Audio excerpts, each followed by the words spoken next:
Avez-vous déjà ressenti que quelque chose en vous était brisé, et que, malgré tous vos efforts pour le réparer, la douleur persistait à revenir? C'était la vie de Johann Hari pendant des années. Et peut-être, c'est aussi la vôtre. Johann Hari avait 18 ans lorsqu'il a réalisé que quelque chose n'allait pas du tout. La douleur émotionnelle qu'il ressentait était écrasante, comme si un nuage sombre s'était installé dans son esprit, bloquant toute lumière. Il ne savait pas expliquer ce qui se passait, mais il était certain qu'il ne pourrait pas y faire face tout seul. C'est alors qu'il a cherché une aide médicale. Lors de la consultation, il a entendu quelque chose qui, à ce moment-là, semblait apporter un soulagement. Votre dépression est causée par un déséquilibre chimique dans le cerveau. C'est un manque de sérotonine. C'était une explication simple, presque réconfortante. Et il y avait une solution, les antidépresseurs. Au début, les médicaments ont fonctionné. C'était comme si une fenêtre s'était ouverte et que, pour la première fois depuis longtemps, Johann sentait l'air frais de l'espoir. Mais cette sensation n'a pas duré. Peu à peu, la douleur a commencé à revenir. Il est retourné chez le médecin, et la réponse était toujours la même. Augmenter la dose. Pendant 13 ans, Johann a suivi cette routine. Des doses plus fortes, de petites lueurs d'espoir renouvelées. Mais la dépression revenait toujours. Même en prenant la dose maximale, il se sentait perdu, pris au piège dans un cycle qui semblait interminable. Et c'est alors que quelque chose a commencé à changer. Il a commencé à poser des questions. Et ces questions l'ont conduit à une découverte qui a changé non seulement sa vie, mais aussi la manière dont il comprenait la santé mentale. Si vous vous êtes déjà senti ainsi, perdu, piégé ou sans réponse, cette histoire pourrait vous apporter quelque chose que vous n'avez jamais entendu auparavant. Un conseil qui ne vient ni de médicaments ni de solutions toutes faites, mais d'une vérité profonde et transformatrice. Les années ont passé, mais Johann Hari ne pouvait ignorer une inquiétude grandissante. Il a commencé à remarquer quelque chose de plus grand, quelque chose qui dépassait sa propre expérience. Les taux de dépression et d'anxiété augmentaient dans tout le monde occidental. C'était comme s'il n'était pas seulement coincé dans un cycle personnel, mais aussi dans un phénomène collectif que personne ne semblait comprendre complètement. Cela l'a conduit à une question inévitable. Si la dépression était causée par un déséquilibre chimique dans le cerveau, comme il l'avait appris, comment expliquer le fait que tant de personnes dans le monde entier faisaient face au même combat? Est-ce que toutes ces personnes souffraient d'une épidémie de cerveau chimiquement déséquilibré? Ou y avait-il quelque chose de plus profond, quelque chose qui n'avait pas encore été exploré? C'est à ce moment-là que Johann a entamé une quête qui allait changer sa vie. Il a décidé de regarder au-delà des explications conventionnelles, se plongeant dans les histoires, les données et les expériences qui façonnaient la compréhension de la santé mentale. Ce qu'il a découvert était révolutionnaire et profondément humain. Le livre qu'il allait écrire, Lost Connection, est né de cette quête. Dans cet ouvrage, Johann a dévoilé une nouvelle compréhension des causes de la dépression, une vision qui allait au-delà des théories chimiques pour s'intéresser au cœur de la connexion humaine, de la société et des besoins souvent ignorés. Johann n'explorait pas seulement une condition médicale. Il reconstruisait le récit de la santé mentale, remettant en question tout ce qu'on lui avait appris sur ce que signifie réellement guérir. À mesure que Johann Hari approfondissait ses recherches, il a commencé à réaliser quelque chose qui allait bouleverser sa vision de la dépression. Bien que les facteurs biologiques, comme le fonctionnement du cerveau, jouent un rôle important, ils ne constituaient pas l'histoire complète. En réalité, les véritables racines de la dépression étaient cachées dans quelque chose de bien plus proche, mais dont on parlait rarement. Il a découvert que les principales causes de la dépression étaient profondément ancrées dans la manière dont nous vivons, nous connectons et expérimentons le monde qui nous entoure. Des facteurs sociaux et psychologiques, comme la solitude, le manque de but et la déconnexion avec les autres, ont un impact dévastateur sur la santé mentale. Et ce n'était pas seulement une idée isolée. Même l'Organisation mondiale de la santé et d'autres experts en santé mentale étaient d'accord. La dépression n'est pas seulement un problème chimique, mais aussi le reflet d'une société déconnectée. C'était une révélation puissante, mais aussi inconfortable.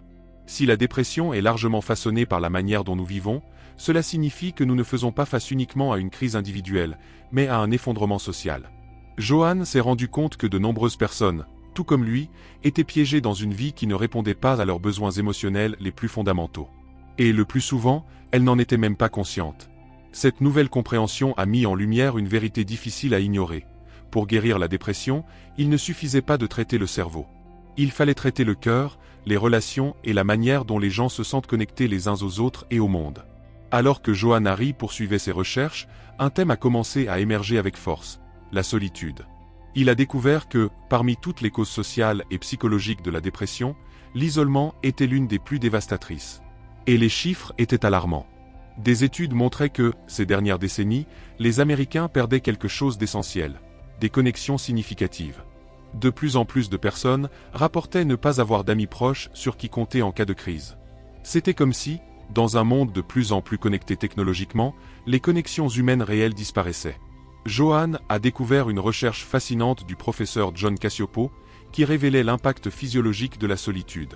La solitude aiguë n'était pas seulement douloureuse émotionnellement, elle avait aussi des effets physiques sur le corps.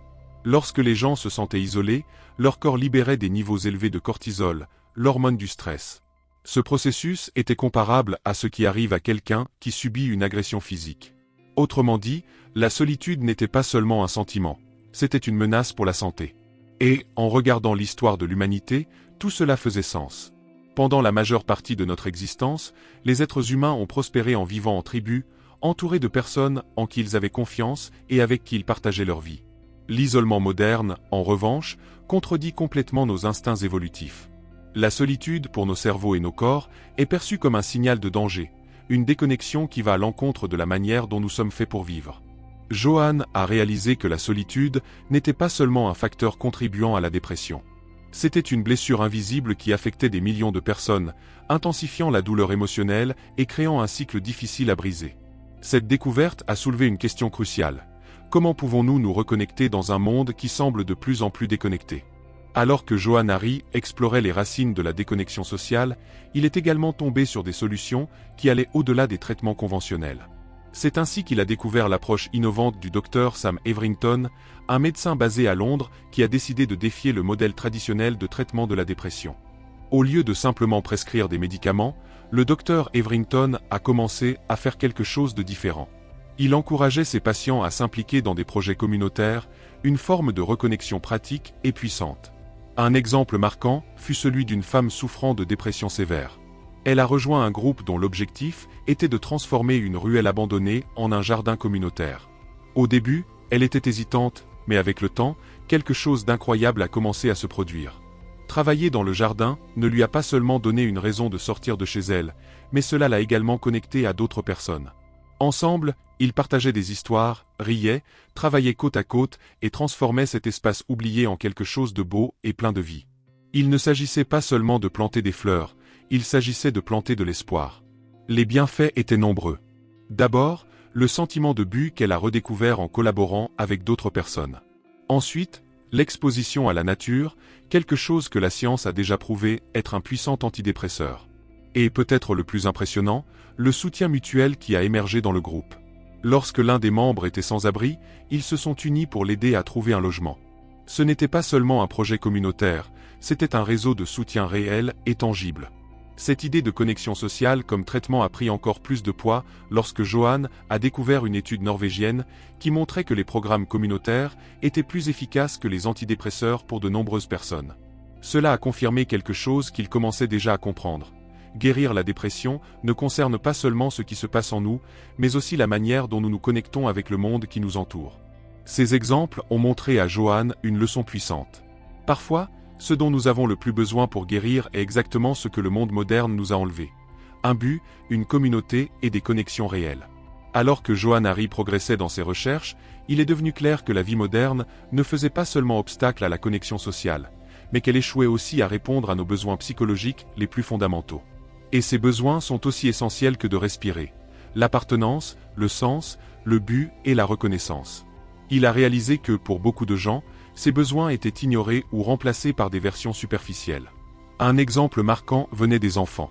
Les études révélaient qu'en moyenne, les enfants passaient moins de temps à l'extérieur que les prisonniers dans des établissements de haute sécurité. Ils grandissaient déconnectés de la nature, du jeu libre et souvent, des interactions sociales profondes qui façonnent notre santé émotionnelle dès le plus jeune âge. Et les adultes ? Beaucoup d'entre nous sont également pris au piège de routine qui ne laissent pas de place aux connexions significatives. L'explosion des réseaux sociaux aurait dû nous rapprocher, mais elle semble en réalité faire l'inverse. Les réseaux sociaux fournissent des substituts superficiels aux relations réelles. Les j'aime, les commentaires et les messages rapides ont remplacé les conversations profondes, le contact humain et le sentiment d'appartenir à une véritable communauté. Johan a commencé à voir l'impact de cette déconnexion à grande échelle. Lorsque nous passons nos vies à nous concentrer sur des objectifs individuels, distraits par des écrans et éloignés les uns des autres, nous nous déconnectons de qui nous sommes vraiment. Nous perdons le sens de l'appartenance. Nous perdons le but qui vient du fait de servir quelque chose de plus grand que nous-mêmes. Et au lieu de vivre des vies pleines de sens, nous remplissons ce vide avec des distractions qui ne guérissent pas, mais masquent simplement la douleur. Le message était clair. La vie moderne nous a éloignés de ce qui était autrefois naturel et essentiel. Le défi est maintenant de trouver des moyens de reconstruire ces connexions et de répondre à nos véritables besoins émotionnels. En rassemblant les pièces de ses recherches, Johann Hari a compris que le récit conventionnel sur la dépression, l'idée qu'elle est causée uniquement par un déséquilibre chimique dans le cerveau, était insuffisant. C'était une explication simpliste pour quelque chose qu'il comprenait désormais comme profondément complexe. Johann s'est rendu compte que la dépression n'avait pas une seule cause, mais plusieurs facteurs interconnectés. Elle résultait d'une interaction entre des éléments biologiques, psychologiques et, surtout, sociaux. Ignorer l'un de ces aspects revenait à ignorer une partie de la solution. Il a plaidé pour quelque chose qui semblait évident, mais dont on parle rarement, la nécessité d'approches globales et multifacettes. Des approches qui reconnaissent que, oui, les facteurs biologiques peuvent jouer un rôle important, mais qui tiennent aussi compte des conditions de vie, des relations et du contexte social dans lequel une personne est immergée. Après tout, comment espérer qu'une personne s'épanouisse émotionnellement dans un environnement qui ne répond pas à ses besoins fondamentaux d'appartenance, de but et de connexion? En reconnaissant ces complexités, Johann croyait que nous pourrions commencer à créer des stratégies de prévention et de traitement plus efficaces. Au lieu de dépendre d'une seule solution comme les médicaments, il soutenait que nous devrions rechercher des solutions qui travaillent sur plusieurs fronts. Des réseaux de soutien social plus solides, des communautés engagées, des environnements de travail sains et des politiques publiques qui donnent la priorité au bien-être mental. Johann a conclu que la dépression n'est pas seulement un problème individuel, mais aussi un reflet des conditions dans lesquelles nous vivons en tant que société. Et pour y faire face véritablement, il fallait changer la manière dont nous comprenons le problème et la manière dont nous le traitons. À la fin de son voyage, Johann Hari est arrivé à une conclusion simple mais puissante. Nous devons changer la manière dont nous parlons de la santé mentale. Les histoires que nous racontons à nous-mêmes, à nos communautés et au monde, ont le pouvoir de façonner notre compréhension de la dépression et la manière dont nous cherchons à y faire face. Johann insiste sur le fait que, pour inspirer de véritables changements, nous devons partager des histoires qui soient précises et, surtout, honnêtes sur la complexité de la santé mentale. Il n'y a pas de solution rapide ni simple. Il faut reconnaître les multiples couches qui influencent le bien-être émotionnel et social de chaque personne. Et en le faisant, nous pouvons commencer à construire un système qui fonctionne réellement, pas seulement pour traiter la douleur, mais pour la prévenir et la transformer.